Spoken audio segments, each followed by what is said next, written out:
According to the Office of Policy Development and Research, in January 2022, there were 582,462 homeless people in America. My name is Elena Hasner, and this is my presentation on the effects of homelessness. My research paper topic was the psychological effects of homelessness. For my thesis, I wrote, homelessness can negatively affect a person's psyche by increasing the risk of substance abuse disorders, either creating or exacerbating current mental illness, and by increasing the risk of suicidal ideation and behavior. These are the three topics that we are going to go over in this presentation. Substance abuse. People who are homeless are at a higher risk of developing substance abuse disorders at some point in their lives. There are many negative consequences that can come from having a substance abuse disorder, including but not limited to financial strain, unstable employment, and damaged relationships. Substance abuse is a risk factor for homelessness the same way that homelessness is a risk factor for substance abuse. Substance abuse also has a connection to mental illness because mental illness can contribute to the development of a substance abuse disorder. Substance abuse disorders are also more common in homeless people than it is in those who are housed. Mental illness is a risk factor for homelessness, and inversely, homelessness is a risk factor for mental illness. Mental illness has many negative effects on daily life and can cause lack of motivation, insecurity in housing, difficulty maintaining relationships, difficulty with finding long-term employment, and isolation from means of support. Mental illness often impacts homeless people more severely than those who are housed, and this is probably due to a lack of resources and also just due to having negative experiences that are ongoing while they're living homeless. Homeless people also have less potential for recovery, and this is just due to a lack of mental health resources and not being able to get the proper help that they need. Homeless people are more likely to experience suicidal ideation at some point in their life than those who are housed. The main factor for this is the emotional trauma that homeless people experience while living as homeless people. Mental illness is also a large factor for this, and it contributes strongly to suicidal ideation and behaviors. This can show that there is a strong relationship between these three effects and that they affect each other in different ways. There are higher suicide rates in homeless people, and suicide rates are 10 times higher actually than opposed to the general population. Suicide strongly contributes to the high mortality and morbidity rates that are in homeless people.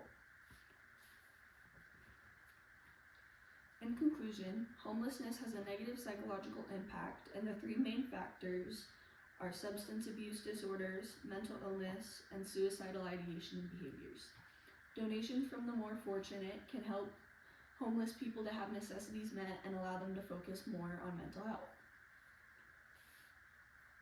For my senior project, I did a food drive for the Havens Women's Shelter.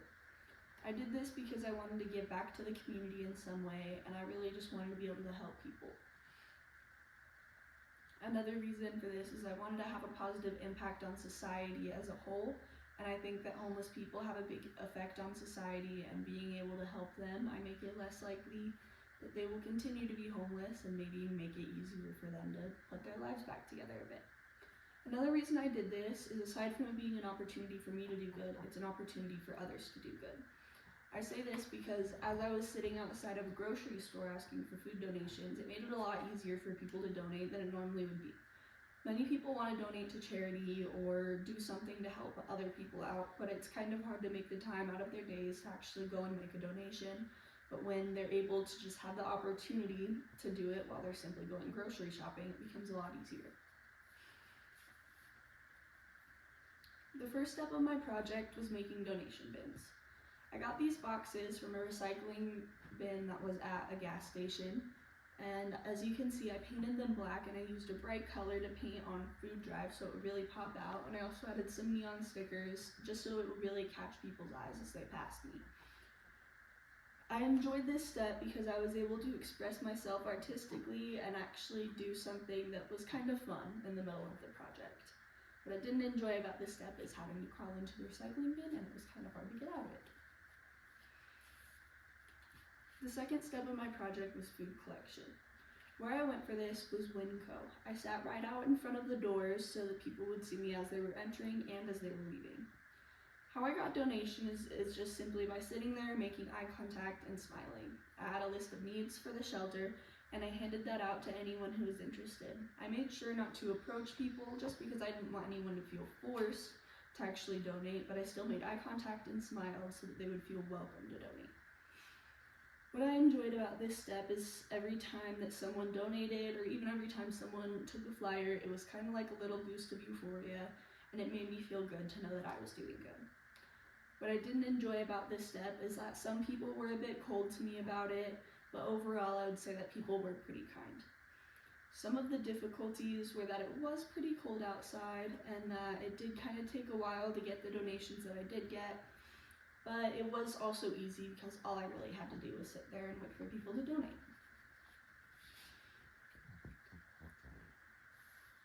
For my donation, I got in contact with the women from the Haven Women's Shelter, and she told me that I should contact the Idaho Falls Rescue Mission, and they told me that I should just go straight to the Haven to donate the food.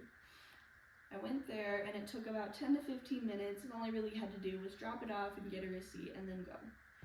I donated 3 boxes worth of food, almost all of them being completely full, and what I had in the boxes kind of varies. I had perishable items and non-perishable items, including mayonnaise, sauce, coffee, cereal, canola oil, vegetables, and some other things.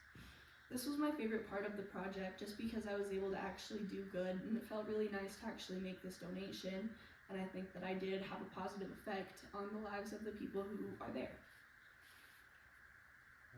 I learned a lot of things while doing this project. One of the things that I learned is that there is a very high homeless population in the United States. I was surprised about this, and that is part of what compelled me to really want to do this project because I want to have a positive impact. I also learned more about how much homeless people struggle. I mean, when you hear that someone's homeless, you normally think about the things that they experience just while living on the streets, but you don't think about the psychological things that they experience due to living on the streets. Another thing I learned is about how generous people are. I was honestly expecting it would be harder to get the amount of donations that I did, but a lot of people were more than willing to donate, and most people donated more than one thing. Something else I learned is that one person could make an impact. I really feel that I made a positive impact on the lives of people who are living at the shelter, even though I'm just one person, and I think that a lot of people feel that they can't make a difference just because they're one person, but I think that I proved that's not true. Now I want to thank you for your time and ask if there are any questions. So, did you have any setbacks in it or any changes in your project? I did actually. So originally I wanted to be donating makeup and cosmetics to the women's shelter just because I thought that might be something that they were lacking a bit. But after I got in contact with the shelter and with the woman who handles donations, I learned that that is actually not something they really needed. But I still wanted to do a donation, so I just switched it to a food drive. Ms. Hasner, how did you determine what to put on the list of needs that you handed out at Winco? The list of needs that I got was actually from a woman named Amanda who controls donations at the Haven Women's Shelter. I've been in contact with her for pretty much the whole time I've been doing my project, and she shared information with me about where I can get certain things, where I should go to donate, good stores I could go to, and she gave me that needs list.